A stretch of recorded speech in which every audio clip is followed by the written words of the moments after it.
சீக்கிரம் கேக் வெட்டி கூடு. Wait wait wait wait cake சாப்பிடுவீங்க, எனக்கு கிஃப்ட்டு. கிஃப்டா கிஃப்டா? Happy birthday. சில்வரா? டைமண்ட். டைமண்டா? நீ என்ன கிஃப்ட் வாங்கிட்டு வந்திருக்க? நானா?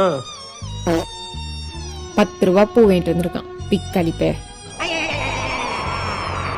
ஏன்டா குடுக்க வைக்கப்படுற? பொருளா முக்கியம், குடுக்கறது தான் முக்கியம். பூ விட அழகானது என்ன இருக்கு?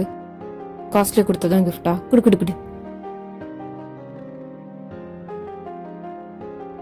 எப்படி சிம்பிளா கரெக்ட் பண்ண பாத்தியா? சரி கேக் சாப்பிடலாமா? ஆ